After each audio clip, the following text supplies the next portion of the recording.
A Procuradoria-Geral da República foi para cima da Carla Zambelli. A situação dela ficou ruim, que já tem aliado dizendo para ela renunciar. Será que ela vai mesmo apelar para essa estratégia? Bom, é o que a gente vai discutir aqui agora no Plantão do Meteoro.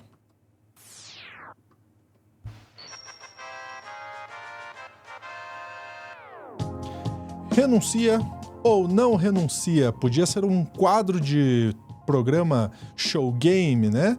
Mas não, é o estado no momento da Zambelli. Será que ela renuncia? Será que ela não renuncia? Tem aliado pedido para renunciar, mas a gente sabe como é que é.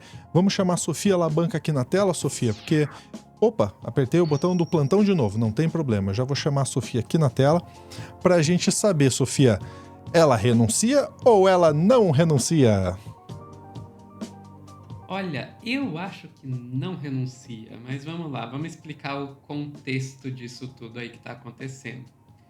A Zambelli e o Walter Delgatti, o hacker da Vaza Jato, estavam querendo invadir uma urna, invadir as urnas eletrônicas para provar a sua vulnerabilidade e assim melar as eleições de 2022, né?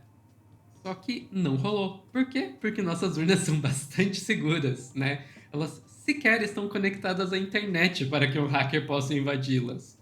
Então, como não rolou invadir urna, fizeram o quê? Invadiram o sistema do CNJ, o Conselho Nacional de Justiça, que era aí uma ideia para provar que olha como é vulnerável o CNJ. Se o CNJ é vulnerável assim, então as urnas também devem ser, sabe? Sei lá qual que era a lógica que passava na cabeça desses dois malucos.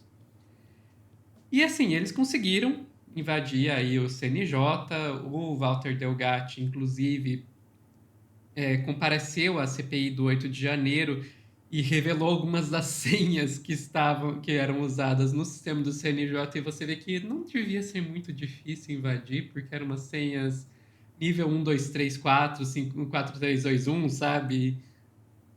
Senha 1, 2, 3, esse tipo de coisa. Enquanto eles estavam lá dentro do sistema do CNJ, eles pegaram para mostrar que tinham conseguido invadir, forjaram um falso mandado de prisão contra o Alexandre de Moraes, expedido pelo próprio Alexandre de Moraes. Eles fizeram um mandado de prisão do Alexandre de Moraes contra o próprio Alexandre de Moraes. Que gênios. E para completar, eles ainda pegaram e colocaram algo do tipo que seja cumprido e faz o L. Sim, eles colocaram faz o L no mandato de prisão do Alexandre de Moraes contra o próprio Alexandre de Moraes. É esse o nível de maluquice de Carla Zambelli É o e Walter multiverso do Delgatti. Xandão. Exato. E daí, enfim, isso obviamente não poderia acabar bem para eles.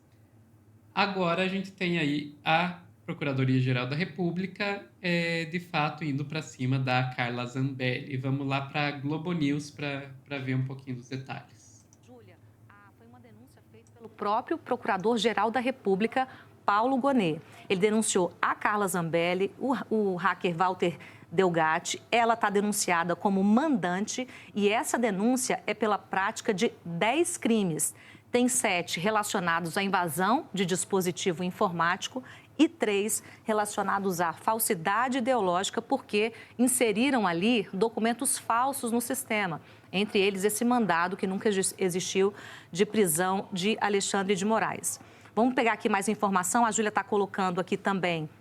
Lembrando, né, que essa invasão foi em novembro de 2022 e agora a gente, em abril de 2024, tem, com o avanço das investigações da PF e da própria análise da PGR, a gente tem, então, a acusação formal da PGR. Tá aí, acusação formal da PGR agora. Exatamente. Daí a gente pode ir lá para o ICL, só dar uma olhadinha na manchete, que vai nos contar que o Alexandre de Moraes deu 15 dias para Carla Zambelli e o Walter Delgatti responderem aí a denúncia da PGR. Então, tic-tac, tá correndo seu tempo, dona Carla. Aí o rostinho dos dois. E diante de tudo isso, diante dessa enrascada que a Carla se meteu, qual que é a sugestão dos aliados dela, ou aliados, enfim, é que ela renuncie. Foi a informação que a Andréa Sadi trouxe hoje, dia 23, à tarde, lá no Estúdio I. Apurando isso já há algum tempo, que é o seguinte, a Zambelli ela foi aconselhada a renunciar ao mandato dela para tentar, dentro de uma estratégia jurídica, que esses casos eles descessem para as instâncias inferiores. Só que essa conversa aconteceu antes do Supremo começar a discutir a mudança do foro privilegiado. Então é tipo meio assim, ixi, deu ruim, vamos voltar, não vai rolar. Porque, e o relator que deu o voto foi o ministro Gilmar Mendes. Então, na hora que a turma que fez essa sugestão, ela viu, falou, então não faz mais nada, porque com a ideia da renúncia também seria um plano de ela preservar os direitos políticos dela. Porque ela é uma deputada popular, uma deputada que teve muito voto em São Paulo e tem uma base, ela movimenta. Hoje em dia, com tudo isso que ela acabou fazendo e ela é responsável pelos atos dela, maior de idade adulta, ela sofreu as consequências disso também nesse apoio político, mas ela tem uma base. Então, se ela quiser disputar de novo e for condenada, tal, tem ficha limpa, tal, não ia conseguir. Então, seria um jeito dela conseguir tentar preservar o mandato. Mas isso para mim é muito sintomático da crise que ela está passando. Sim, imagina chegar para ela e falar, renuncia, porque até na entrega, Valdo, de mandato dela na Câmara, já falei isso aqui, acho difícil segurarem ela, se for andar e for um processo de cassação. Era uma estratégia para que ela, como a Sadi falou, mantivesse, né, as suas possibilidades políticas. Mas essa mudança do foro privilegiado, em tese, prejudica essa estratégia dela. Pois é, e é uma coisa interessante, né? Ok, eu entendo o sentido, né? Ok, se ela for condenada, ela pode acabar sendo tornada inelegível, né?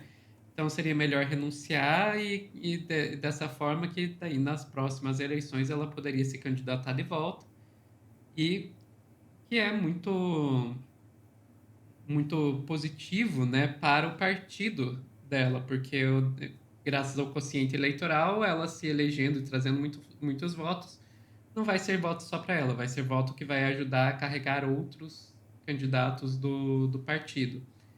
Agora, vem a questão da mudança do foro privilegiado. Isso eu acho interessante, porque muitas vezes se fala do foro privilegiado como se fosse algum tipo de privilégio. Talvez até o termo foro privilegiado acabe induzindo a isso.